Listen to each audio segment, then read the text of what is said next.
started um, with intros. Welcome to the narrative main stage for Whispers in the Well. I'm Richelle Brady, Global Community Engagement Manager at Ravensburger. My job is putting together things like this to connect you all with the team and with events and having fun together, basically. Um, and today from Ravensburger, we have Darla, who's TCG Managing Editor at Ravensburger, Nick, who's Senior Narrative Writer, and Chris, who is Creative Text Designer. And for content creators, Baker, the Lorcana villain, and Brent from Brent's Quest. So, one of the things that this one is about is the text and the theming behind the cards, the story that's going on. And, when you're looking at a card at the bottom, there's sometimes flavor text that there's different symbols with them. The first one that I'm going to show here is when flavor text is pulled from something rather than written originally for Lorcana. So this is when it's a direct quote from the source material. That's correct, right, Chris? Yes. So we're going to be talking mostly about... Oh, Baker's face. Yes, it's a new card. There's a new card, there's a villain, and this looks playable. This looks We're way gonna be talking playable. mostly about the stuff created, not pulled from the source material. But yeah, one of the things that there's going to be a lot of in this presentation today is DuckTales, and a big part of that is when the planning of this set started. Chris is a huge DuckTales fan, and I wanted to make sure that we had a lot of DuckTales here when we're going through these. Mostly because I know that he will enjoy it. It's true. So, going into the actual story of the set,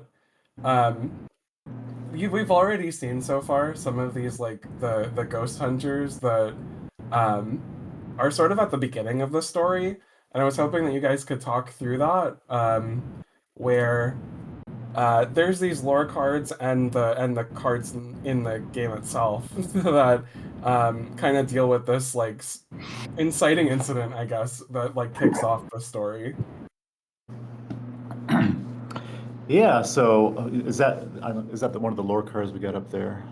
Yep, it's the one related to Goofy. So yeah, what we've got in Set 10 Whispers in the Well is Lorcana's take on paranormal mystery. This is Lorcana's take on a ghost story. And like we have whispers in here. Whispers aren't ghosts, but they are these glimmers that they seem to be not fully formed. And there's this mystery of course, like, why do we have these not fully formed whispers, not fully formed glimmers hanging around the illuminary? And at the same time, concurrently with this mystery, we start to see this trail of ripped up paper that's kind of blowing around magically through the illuminary. And that kind of adds to the mystery, like, what is going on here? We've got these ghostly half-formed glimmers, and we've got this trail of paper that seems to be leading somewhere. And so our glimmers, our luminaires and our glimmers, we start to follow this trail, and it leads us to, let's see, how we did the abandoned laboratory card later, right? Is that what we get to see? We find the abandoned laboratory. It's this old laboratory inside the illuminary where we don't know who it belonged to, but it seems to it helps us on our trail of clues as we try to solve this mystery, which I'll save that for later in the discussion. But so this card here, or sorry, the last card, the Goofy card, that's kind of hinting at the detectives are seeing these whispers appear everywhere, including over the shoulder of Detective Wild. So. Can you explain the lore cards? Lore cards. You wrote the lore cards. Lore What they cards. are. What they are. What are the lore cards? for this set? Yeah, so the lore cards in this set, we get to see a bunch of snippets of interviews from, let's see, we got Judy Hopps and Nick Wilder basically spearheading the investigation on the lore cards. They're not spearheading the whole investigation, but on the lore cards we see a bunch of interviews that they undertake of various glimmers, of various Illumineers to try to get to the bottom of the mystery.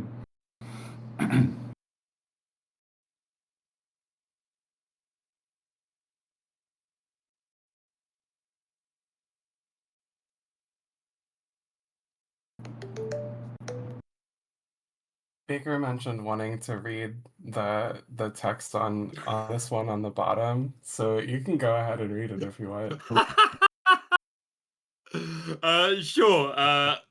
Very quickly, thank you so much for having me and Brent. It's an honor to be here, and yeah, the narrative is very, very big part of my fandom of Lorcana. I'm a huge fan, so it's great to be here.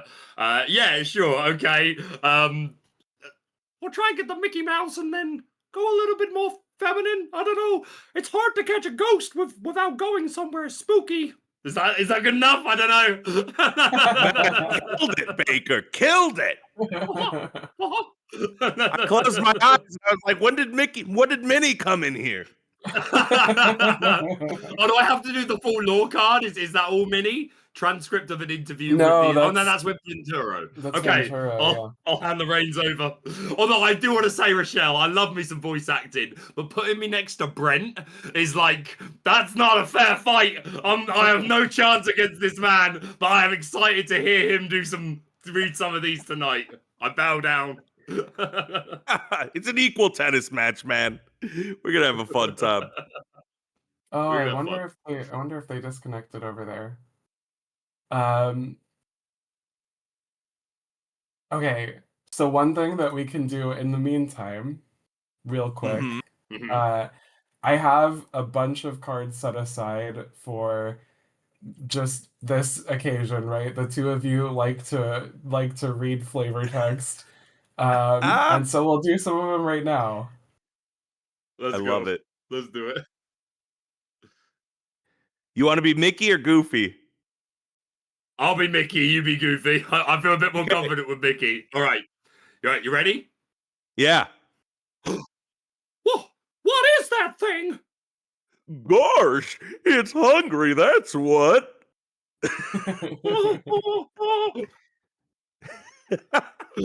What an honor for me, man.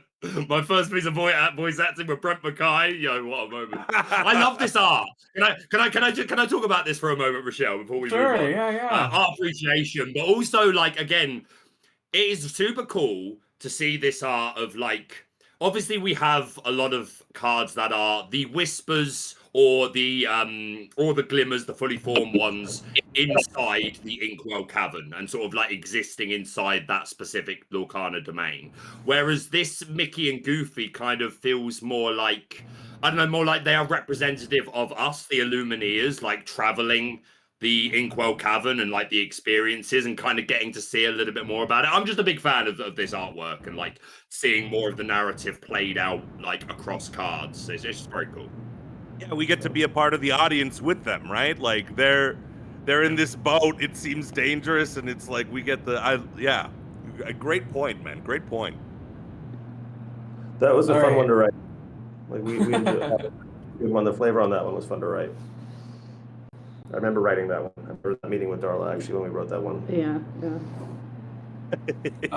So Full respect. I think we Love it. lost you at Yeah. the mini card. Yep.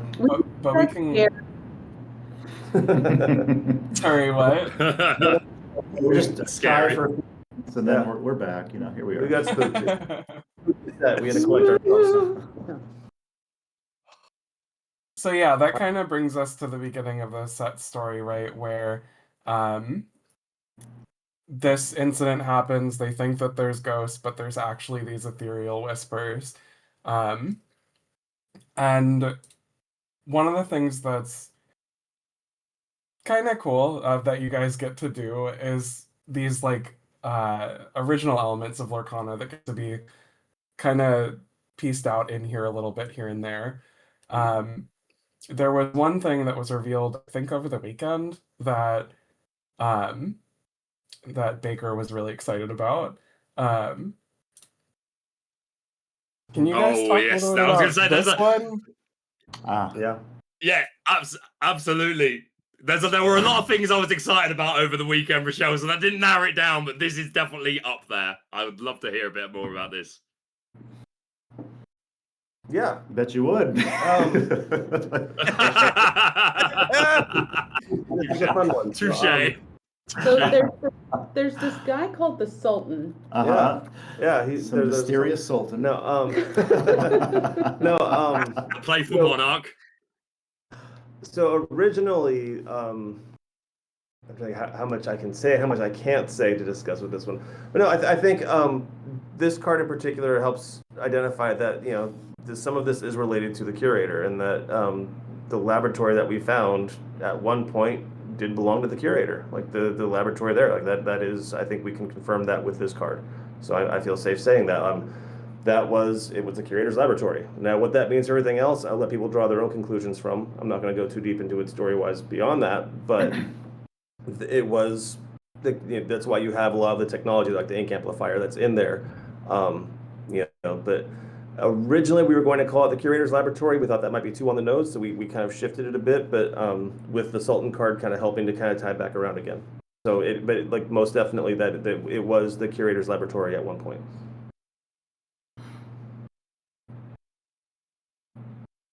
As a fan So- of the narrative, this is very exciting because the curator hasn't been mentioned since the first chapter.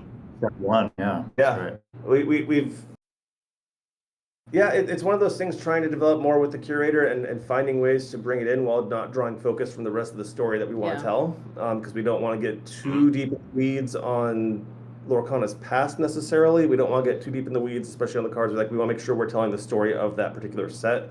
So this is a good chance to sort of bring back this one area from our past that worked really well. So yeah, no, I'm very glad that you were excited about the narrative. That makes me really happy, because that's our bread and butter. So I'm glad that we're able to tell more of the story. We're able to bring in more of these details so people can see. There's a lot of things that people are noticing that I'm very excited about. If you look at the Lost Laboratory, the Luminary card there, there's some interesting details on that card. To be fair, I've seen a lot of cards where they definitely require a magnifying glass to look at some of the ripped pages and see the illustrations on them, and a card like this. But even in the chat now, I see a couple of people saying, "Who's the curator?" Because if you did not get a trove of the first chapter and read the booklet or find some people discussing it online, then you probably don't know.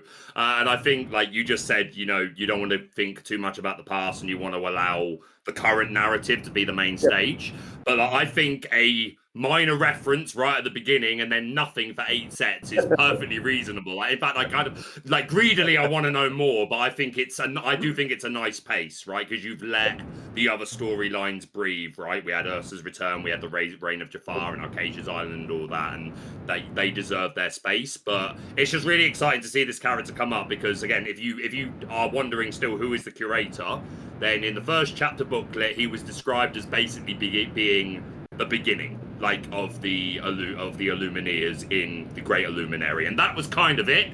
That's kind of all it was really said. So This is really cool. I'm really fascinated by this. Yeah, I think we can go a little bit into. He is the person who founded the Illumineers. He is the person who founded them, and at some point he disappeared. And that is what happened there. I'm not going to go into, but I will say at some point he disappeared, and then there was a period of time where there were no Illumineers, and then our current group was called to the Illuminary to begin the process to be new Illumineers, and that is kind of the very rough backstory I can give.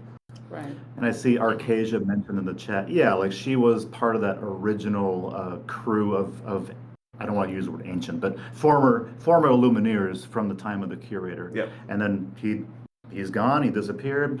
She is still in Lorcana, and she, is on her island, Hexwell Island, and she's kind of safeguarding all the. This is going back to set 7 for those of you who aren't aware.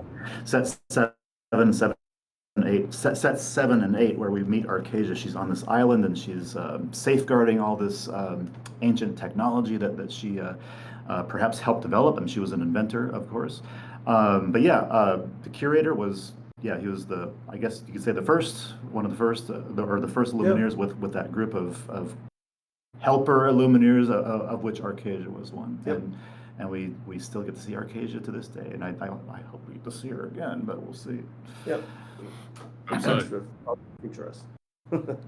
So, can you guys explain whose this is?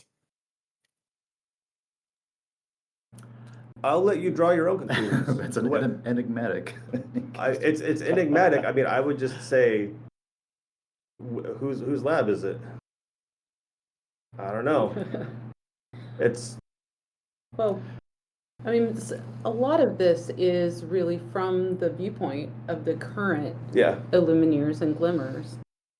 So, they can be making some assumptions about what they find. Yeah. They can also, maybe there's something that they're discovering that gives them a little bit more information. But if we haven't actually put it out there, then, there's a little bit of interpretation. Sure. I mean, it is in the laboratory that belonged to the curator. Is it the curator's? I'm not going to say for certain. I don't know that he necessarily needed one, but it's possibly it's left behind by whoever tore the lorebook pages. We don't know. And in any good mystery, novel or movie or otherwise, you're always going to have red herrings too. So we're going to throw out clues that seem like, obvious connections, but then we find out later it was actually the Sultan that did it, and not the curator. So. It was the Sultan all along. Yeah, but Scooby Doo. Yeah. might be a sapphire herring Sapphire. then for the Sultan. Yeah. What I will say though is on that Inkcaster, the shape at the top of it, as well as kind of being a little reminiscent of a magnifying glass, to me, it reminds me of in the Illuminary, the mechanisms that they use to harness the energy from the story stars is very peculiar, shape wise, how it all fits together. So that when I looked at that was the first thing that I thought of. And if we're saying that the curator created the Illuminary, then that would make sense. I like it. I see it. I never thought the curator necessarily needed an Inkcaster, but it's Sure. an interesting idea. I most likely whoever this belonged to was likely the person that tore the lorebook pages, and that's where I'll kind of leave it. Because those are also quite present in the room. So There's a new name that started showing up that people are asking about in the chat. Okay. Hannah. Yes. Hannah. Yeah. Good old Hannah. Reveal your secrets. So So Hannah. Hannah is one of our modern Illumineers. She came into Lorcana, I believe, almost immediately after Shanze and Venturo and Martin. And she has been in Lorcana ever since, doing her thing. And it seems like she is someone who cares very deeply and is very interested in flora and fauna. She loves plants. And she has decided to write, I would suppose, the definitive guide to Lorcana's flora and fauna. She wrote Hannah's Hannah's Herborium. There we go. From which we see many quotations in the flavor text in this set. And I don't think I'm spoiling anything by saying, I imagine we'll probably see more of her in the future. So I actually have here some of the references to her in this set that you guys haven't seen before. So we're gonna show some of those right now. Oh yeah, Emily Faster. Yep. Ooh. The book the Illumineer wrote, only copy has been checked out. Oh, yeah. Yep. And that's true. It has been checked out, hasn't been returned. Someone's racking up the late fees. I don't know if there are late fees in Lorcana, actually, so that's an interesting question. Wait. So if Hana's the one, if Hana's Herborium is a book that they're looking at now, does that imply that Hana then is from the past? No. Well, it means that okay. Hana wrote a book. She's that good and that fast that in the time She wrote a book quickly, yeah. Yeah. While everybody was Gotcha. dealing with Ursula and dealing with Jafar, Hana was cataloging the flora and fauna of Lorcana as she was traveling around on her own and wrote a book about it. And so that is her book. There's so many runs Gotcha. there.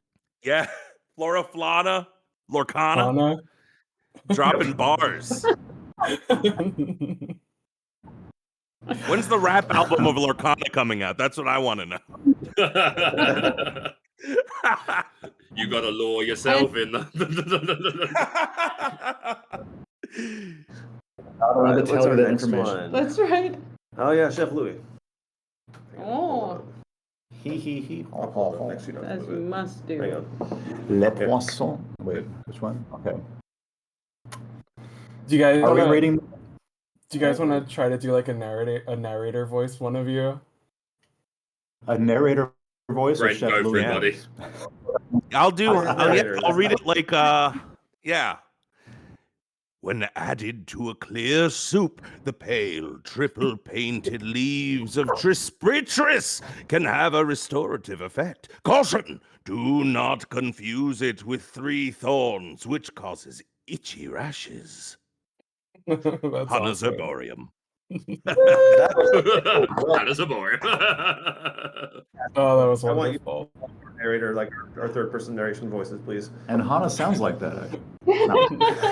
I thought so. That's how I heard her in my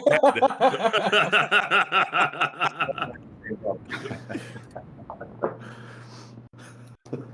No, that's really cool. Yeah. Oh. So yeah, we wanted to really try to fit as many of these as we could in here. So yeah, like Cricky also has a good one. Let me pull this one up real quick.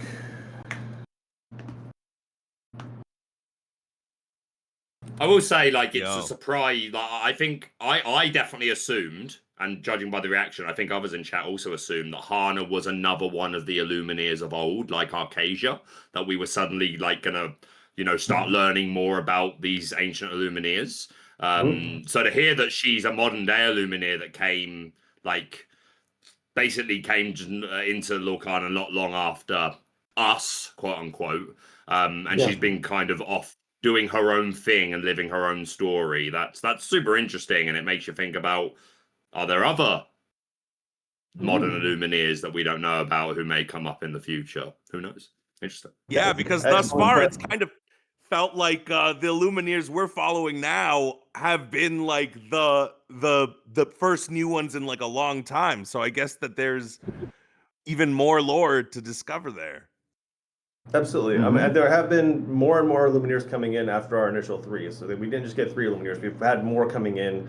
I mean, the idea is all players are Illumineers, right? So we're all coming in together. Yeah. We're new Illumineers coming in along with those initial 3. They're just kind of our viewpoint characters. But getting the chance to add in more characters now, more Illumineers, and the chance to see how the world works and use them to explore the world is really a lot of fun. And I think it's we do want to revisit the ancient ones at some point. I think there's a lot there. There's a lot we can do, but it's so much. There's so much to fit in, and so little space to do it in that I would like to revisit the ancient ones at some point. I have the history of Lorcana is something that I am deeply passionate about. That is my room in terms of like what happened, hundreds of years ago. Like I focus on that a lot. I think about that quite a bit.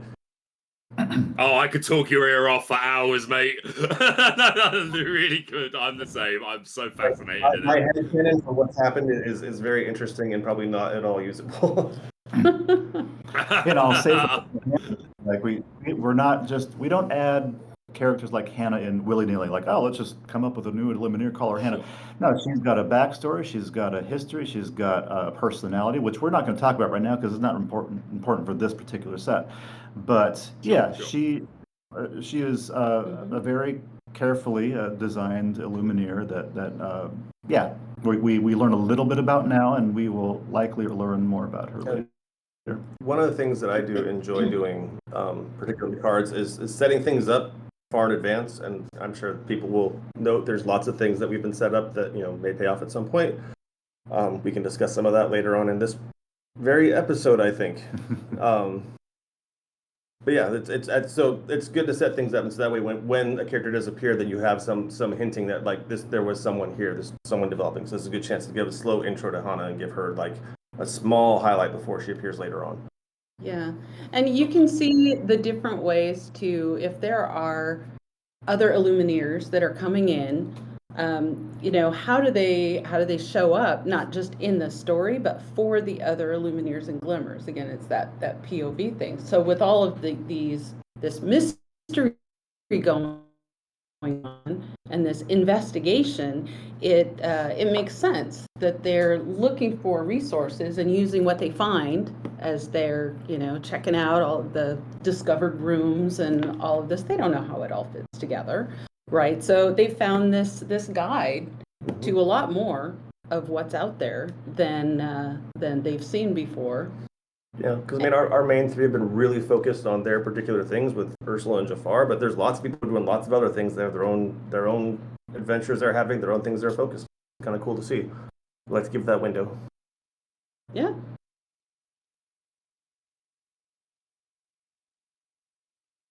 So we're gonna go through a bunch of flavor texts. We already went through the first one a little bit ago.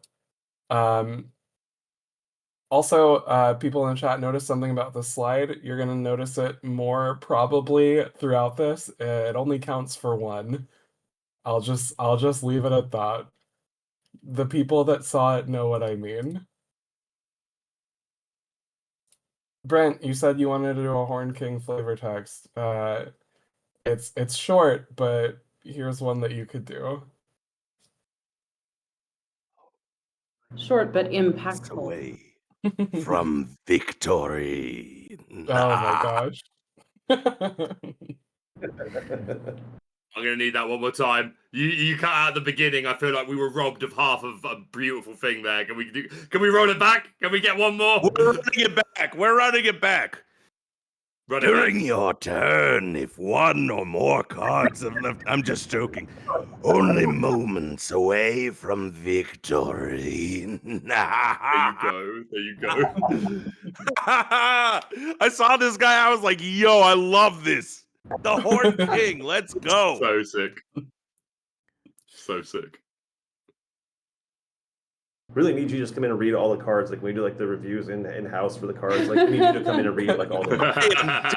You tell me when I'll be there. Like I do it normally and I don't do it that good. So Yeah, really... just sitting in all the things that they're going over. Okay, Yeah. now do it, but like instead of moments, let's have a different word there. We need a different rhythm. Darla and I have many moments where it's us sitting with like the thesaurus going like, okay, that word no, this one maybe, I don't know. No, that is that word. Is that an amethyst word? No, not really. Let's try that. That's more sapphire than amethyst. That doesn't really work. Like our reviews of these cards, like the amount of time that we spend going back and forth over rejecting things. Yeah, rejecting things and going over specific wording and phrasing to make sure. Ridiculous. Who wants to read an Iago? Baker, you gotta hit the Iago, man. I'm going to accept defeat, but I will do my best to like do you proud, Brent. That's all I'm going to say. I've got to channel my inner Gilbert Gottfried now with Iago. Oh, that does it. Now I'm really ticked off. That's the best I've got. It's great. There we go. Oh, I suppose I can just nail this Iago impression. The important thing is he did his best. His best was excellent. His best was incredible. Exactly. All right, I'll take Hermes. Who was Hermes again? It was He's in Hercules. He's Zeus's. Oh, I meant the actor. Paul Schaefer. Oh, I can't remember the voice actor. Yeah. Wait, that Paul Schaefer? Yeah, that's Paul Schaefer. Yeah. I didn't know that. Yeah. All right. Yeah. Yep. Okay, how we move. What do you mean late, kid? I was ahead of my time before time was invented. Excellent. Well done. Yeah. That classic Paul Schaefer. This is fun. This is absolutely. This card, I'm sorry, I have to say it, this card is bonkers. This card is absolutely bonkers. We've already seen it, but it is bonkers. Yeah. Just had to say it. What is fun? This is, before we get too far into it with the flavor, this is actually a nod to the fact that there's a literary theory named after David Xanatos. It's called the Xanatos Gambit. For those who are not familiar, the idea is that it's where every plan you have, no matter what happens, succeed or fail, benefits you in some way. Because David Xanatos, all of his plans work out in his favor, whether they succeed or fail every single time. It is a fantastic, but like it's such a good character beat that they made it literary theory, like it's a thing that they named after that character. Wow. Yep. Lore behind the lore. Lore after dark, if you will. I am. If I'm a big DuckTales fan, I am a huge Gargoyles fan. Like tremendous Gargoyles fan. So I haven't seen it. Oh yeah, you must watch. Like honestly, I highly recommend it. It holds up tremendously well for being a 30 some odd year old show. Like it's tremendous how good that show. Yeah. But that's my favorite part about Lorcana is I just watched Treasure Planet after set 3 came out because all the cards into the Inklings, and I was like, we've never seen this. So now I'm hyped to watch some Gargoyles. I've heard nothing but great things. So yeah. It's good, man. You've gotten me excited. Even just the first 5 episodes. Even like you should watch it all, but even just the first 5 episodes that set up like the premise, like just that is like really good. Bangers. But, yeah, it's a good. Okay. I hadn't watched them since I was like a kid. So I barely remembered them, but the rewatch has been very enjoyable. Baker, you All wanna right, do the next flavor time. text? I'm going to hand this one to Brent. I'm going to let Brent take the He gargoyle. hasn't seen it. He hasn't seen it. Yeah, but I know Keith David. A plan Oh, but only this one's not fails. Keith David. Oh, never mind then. Well, I'll just do my typical gargoyle voice. You can hear it.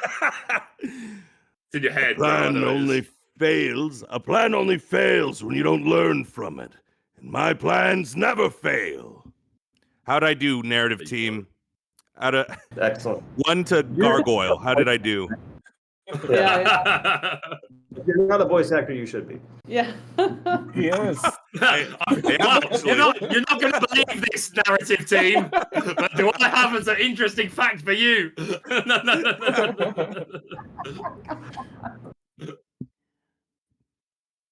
All right.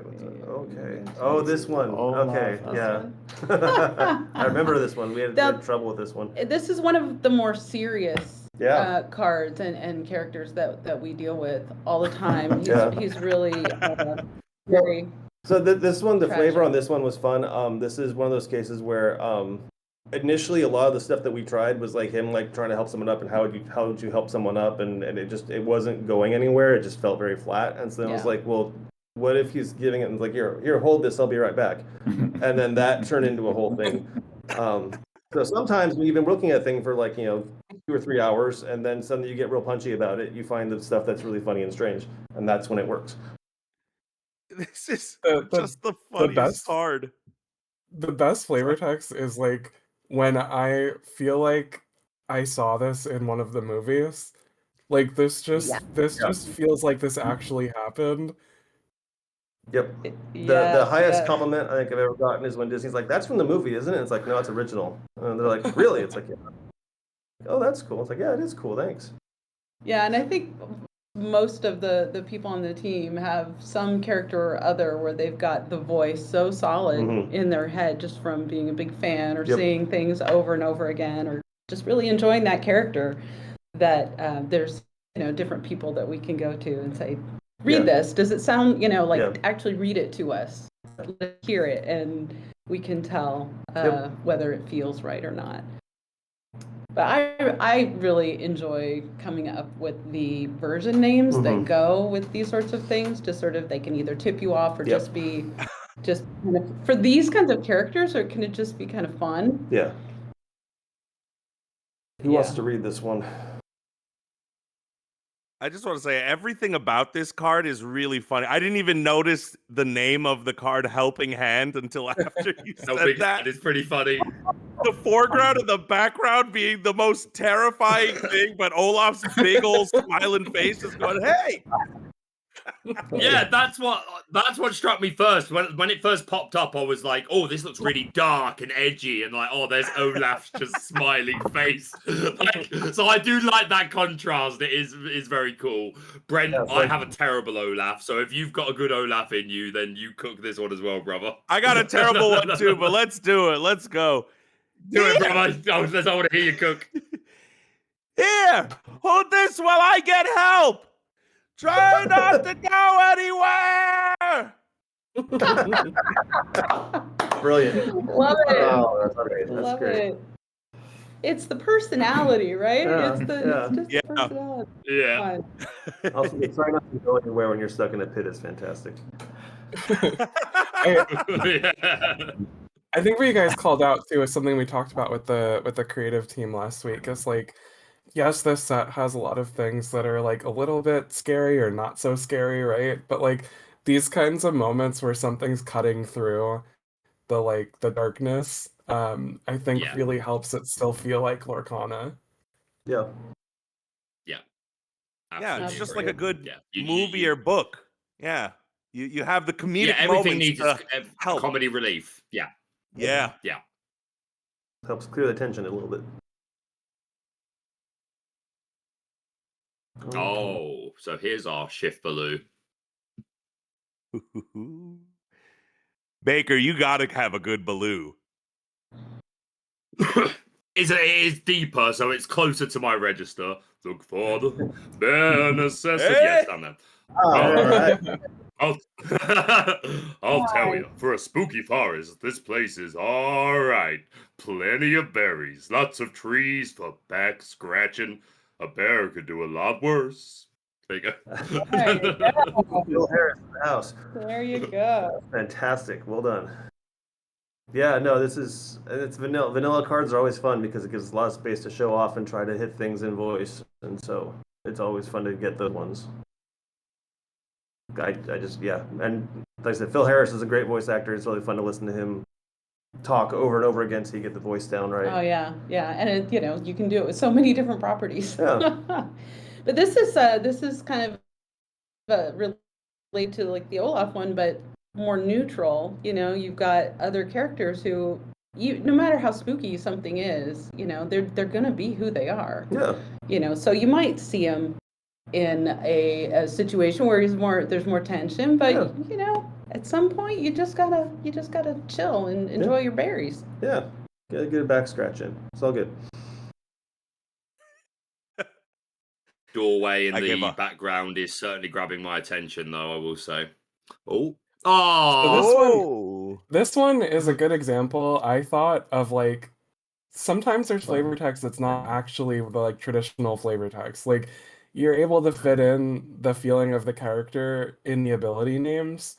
In with that in mind, I'm gonna say Brent needs to do this.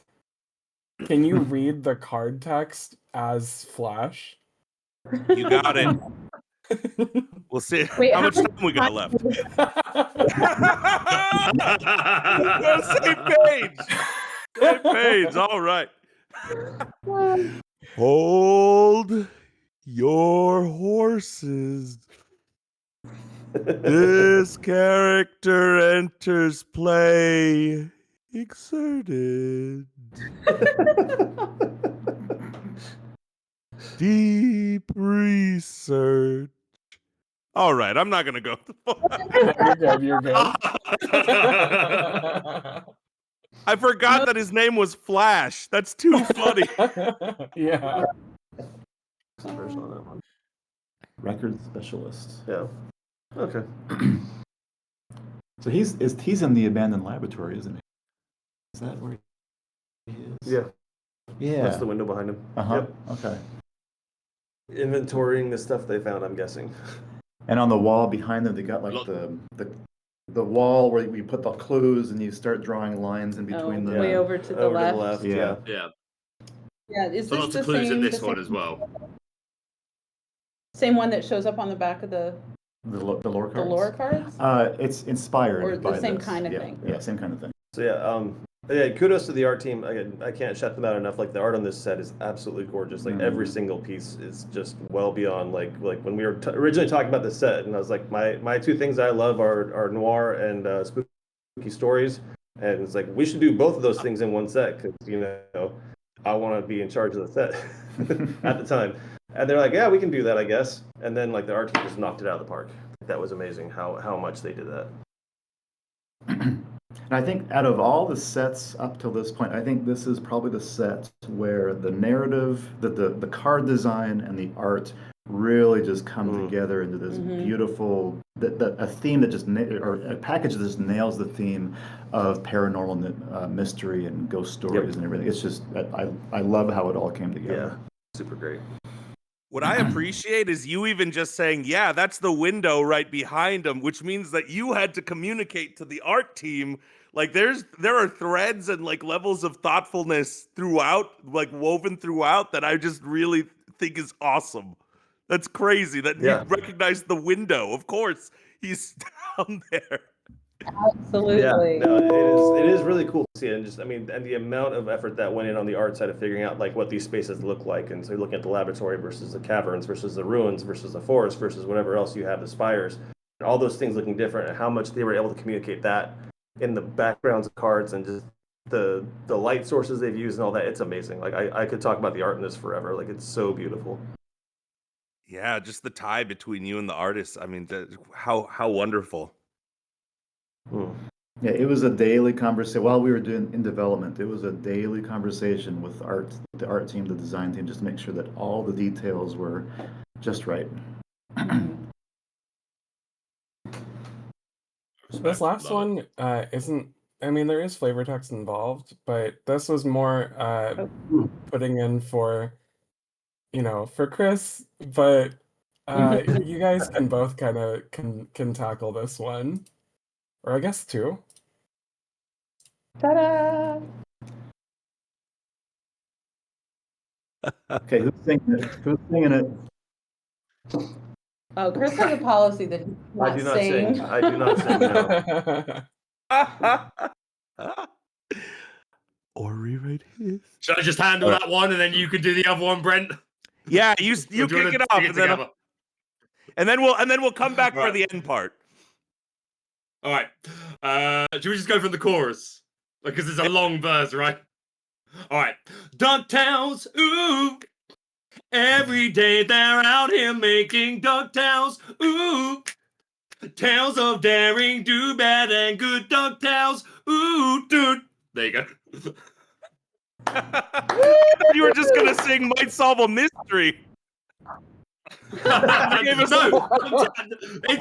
on the flavor text of Rewrite History, so I just attached to that. Oh, gotcha. We had different ideas, Brent. I love it. You had the better idea. That was so good. So good. Yeah, we're really excited about these, actually. Yeah, like the fact that we got to have both these in there and have them tie together so much. Just like when we knew we were having DuckTales in this set, and it was a chance to actually fit those two in. It was like, oh yeah, no, we have to do that. Like that's not even a question anymore. Like we're doing that. Well, and it's such a perfect alignment with the property and the theme. All the chances, like you were talking about the use of light. There's the little mystery board again. And I love how the mechanic just lines up with what's on the card, like the text on the card, like, return a character card from your discard to your hand. That's like you're literally rewriting history of what happened there. Yeah. It's really fun. Also, I'm just happy this set featured quite a bit, and I adore Webby. She is fantastic in that show. Like Kate Micucci does a fantastic job of voicing that character. Like she's so much fun. Do we know? Knowing how much we love Webby, there is a card reveal here that's really just for fun and not so much about narrative. A lot of people have been asking, the first time around, Webby didn't really get done justice, and Chris and I had a conversation during the starting of planning of this set that we love Webby, and she wasn't really done justice the first time around. So now there's very Bloodborne Webby. Yep. Looking Where for she a one-drop literally- Webby. Where she literally comes to the forefront. Yep. Wow. Love it. So gorgeous. Mm-hmm. Is that Scrooge in the This is background? pretty good. Yeah, I was about to say, who's that in the back? I wonder. Yeah. Look, And there's a one-drop Webby already revealed for this set. A one-drop 1/2 who on play gives a character +1 strength. So we can do this on 2. Let's go. We're cooking. No, not that doing it on 2 is great because of the ability. Oh, yo, this is a good card. Yeah, no, it's fantastic, and I love that character so much. She's so much fun. Like, she's probably my favorite character from that show.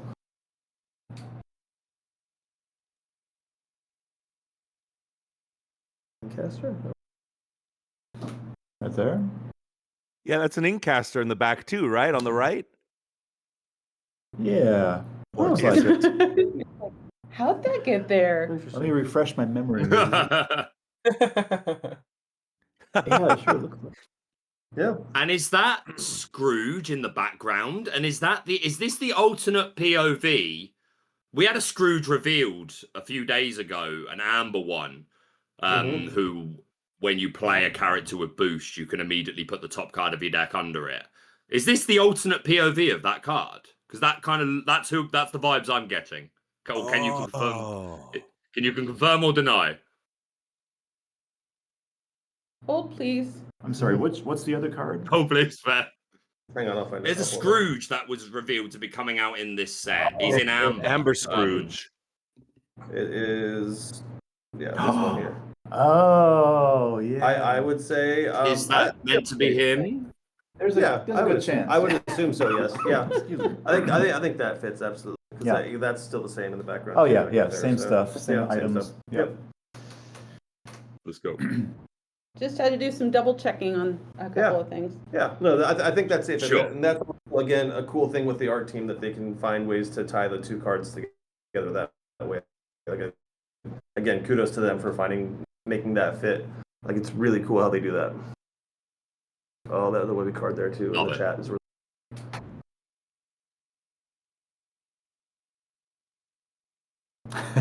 Zooming in on Scrooge. no, that's something else. That's not it. Oh, That's that's a not it? Oh, shadow. different We've one. got a Okay. dedicated community who will do all the research to draw as much information as we possibly can. Mhm. There's theories on it.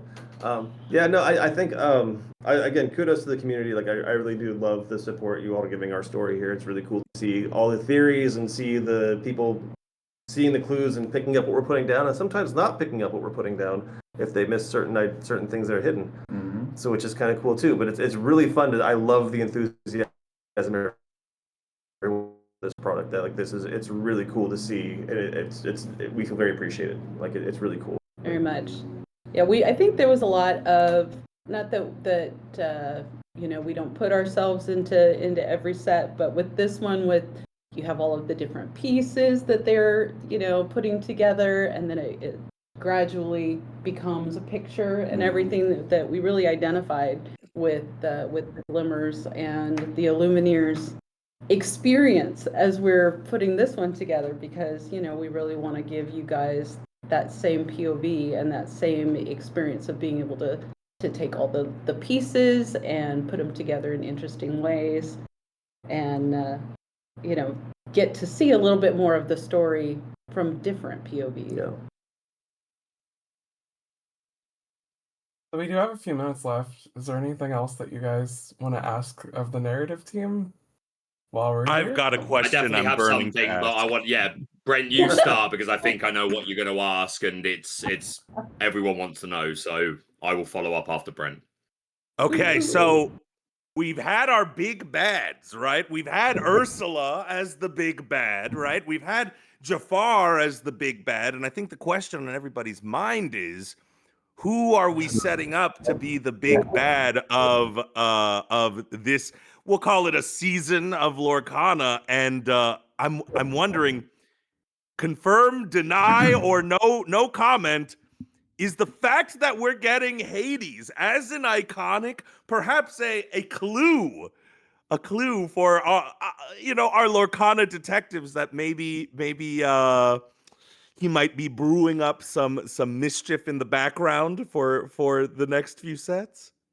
So what I can say, I've given this some thought, and what I will say is large. I confirm, deny, or can't say. All I'll say is that's a Bruno question. We don't talk about Bruno. I can't give you the full specifics on that. What I will say is that there are clues in this set to the big bad for the next few. Mm-hmm. Like there are clues in this set.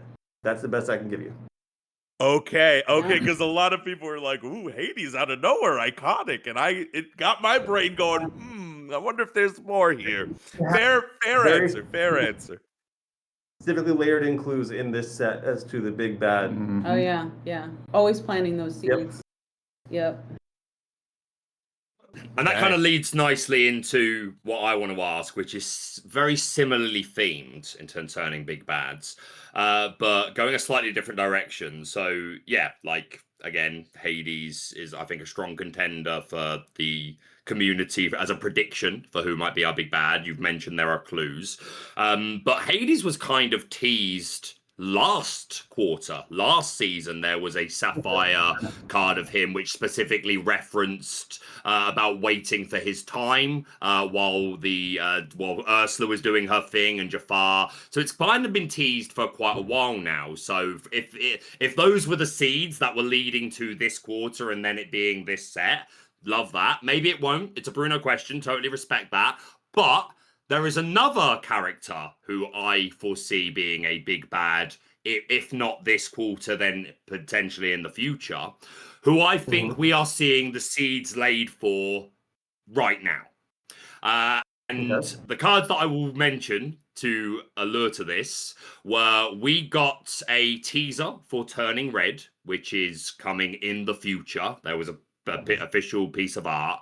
And in this art, the thing that caught my eye straight away were very thick, thorny brambles.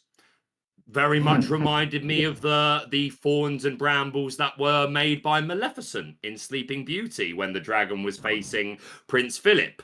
Furthermore, there was a card revealed called Next Stop Olympus, which is coming out in set 10. It's a ruby action. It's got Hercules in it, chopping through these thick, black, thorny herbs, shall we say. I don't know what the actual word is, but you get my point. And then there was another card that was revealed this set, which I've closed the tab. But basically, there have been 3 different cards that I've seen so far that it was the Dragon's Fire one. There you go, the reprint of Dragon's Fire, obviously showing Maleficent in the background on the rock, but with a lot of emphasis on the thorny stuff that's on the floor. So that's made me think, okay, Maleficent in my head is being teased a little bit here. Is this something that we're going to potentially see after this quarter from sets like 13 and onwards? Comments? Also in this art, I just want to point out it's in this artwork too. Yeah, there you go. There you go. There too. So the seeds are there. So yeah, I would after all that, I would ask comments. That is a fantastic bit of clue putting together and theorizing. It's very interesting. I love I'll take that. I'll take that. Like, honestly, yeah, it's a real thorny problem. it is. It is. You've done a fantastic effort of getting to the root of the issue.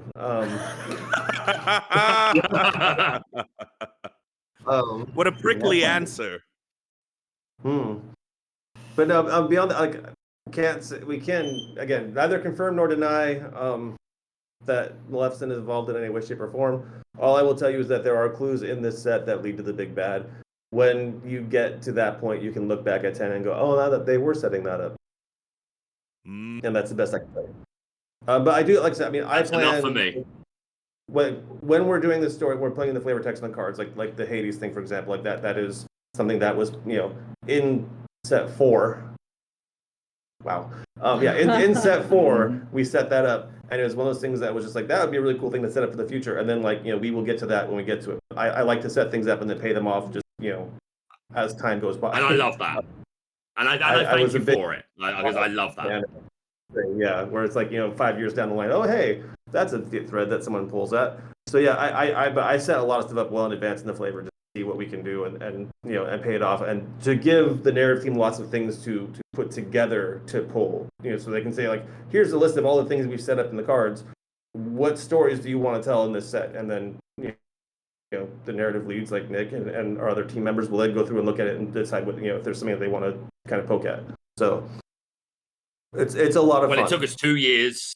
We went 2 years between curator first reference and second reference, right? So yeah, that proof is in the pudding, right? Of laying those seeds very early. And I've got one more question. One more question for you all, which is it's hard hitting. Hope you're ready. I know this set, Whispers in the Well, with all the detectives, we might solve a mystery, but is Whispers in the Well going to rewrite history? It might. It just might. That was fantastic. Well done. Very well. Very Thank you. Look, every day we're out here making DuckTales. That's all I can say.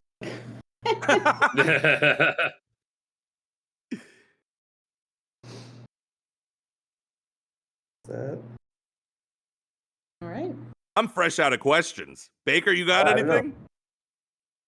I mean, just kind of as a round off, I suppose one thing I would ask is, obviously with Fabled, the narrative took a bit of a break while we were doing, a lot of reprints. Obviously brought in some new cards for a Goofy movie, but that kind of to me read as just like all the Illumineers, rotations happening.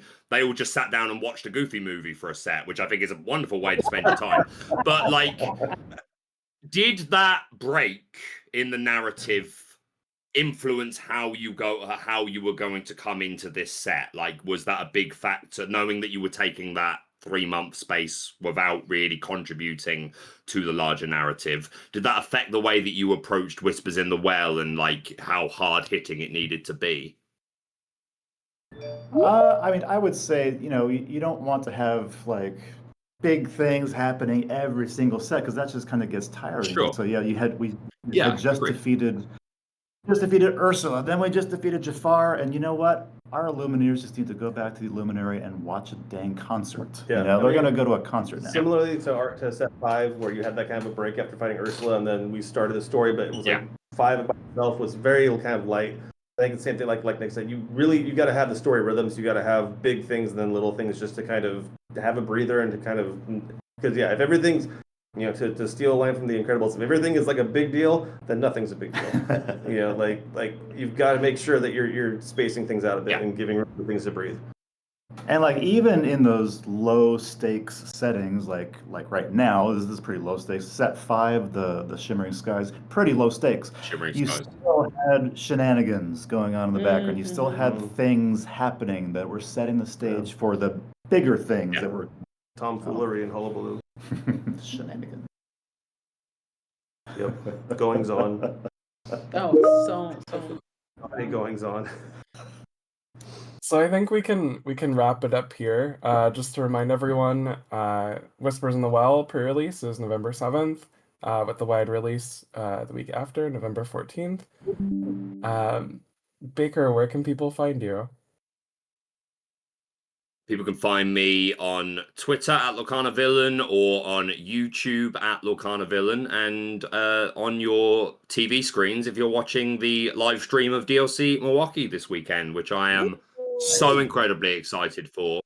Obviously, it was Worlds was amazing. I also got to go to a third-party event in Baltimore a couple of months back. But this will be like my first American DLC, like 2,000 plus people. So I'm super buzzing to go. And yeah, it's going to be very, very exciting. So yeah, that's me. Brent? You can find me at Brent's Quest on YouTube or everywhere else at Brent Mukai, BrentMukai. Fabulous. Thank you Fantastic. guys for joining. Thanks to the narrative team. Anything you guys want to say before we go? Thank you, everyone. Like, honestly, again, thank you to the fans. Like, we really do appreciate how much you love our story that we're telling. Thank you guys for coming in and talking with us, having great questions. Like, honestly, it's been an absolute pleasure talking with you today. Yeah, I'll just echo that. Thank you very much. I follow the chat here and I just see all those comments and it's just how into the story everyone is. And it's just, I admit I don't follow Discord all the time and Chris tells me about it, but like I log in now and I see all the questions like, oh, that's right. People love this. And it's so heartening to see your comment, hear everything. So thank you very much. Yeah, the amount of lift and energy that we get from just you guys' engagement with the cards and with the story and everything really can't be overstated. It's really fun, it's fabulous, and it helps us go and do even more. So keep it up. Keep the questions coming. Richelle, can I ask one really quick question off the back of that? I really wanted to ask and I didn't get in. I'll be super, super quick. Last one. Last one, I promise. I want to give a shout out to a creator called Garrick's Lorcana Lair, who has made 2 large, beautiful documentaries completely about the story of Lorcana. I promised myself I would shout him out live in front of you guys, and just to ask you very simply, like, how does it feel knowing that like all these layers of detail that you're putting in are being appreciated on that level by someone who's then spending, like, from what I understand, hours and hours of their life like making it all compact and drawing detail from all these little places. I just really wanted to shout him out because like, I think he's done great work to like to help bring the narrative to as many people as possible in as many mediums as possible. So yeah, I'd just like to ask your reaction to that. Like, how does that feel to know? He does fantastic work, but it's incredibly humbling that people put that much effort into things like this. Like, it's, you know, when it's going rough, when it's a rough day, and there are times working in this game where things get rough, it's nice to know that you have people who appreciate work to that degree, like legitimately. I mean, in general, that people appreciate, but when you have especially videos like Garrick makes, yeah, it's super impressive. Amen. Here. Yeah, it's very much like finding your community. As a geek, when you find other people who think, and we're doing this because we love it and because we love these characters and shaping these stories and everything, and at every stage. From the very beginning of concepting all the way through these details that you're seeing in the art and in the way that things match up with the flavor text and all of it, there are these details that people put in, and we don't expect that that people are going to see every single thing that's in there, right? That's not really always the purpose. Sometimes it's just because we feel like it makes it better. Right. So it's just super cool to have other people getting into it and seeing all of the extra care that's put in. Just fabulous. Great. Thanks, Richelle. Sorry. Oh, no, you're good. No, Thank you again, everybody, for joining. We are going to have one last Whispers in the Well main stage on Wednesday with the game design team, so be sure to join then. And keep enjoying the previews for Whispers in the Well. Thanks, everyone. Thank Thank you you very much.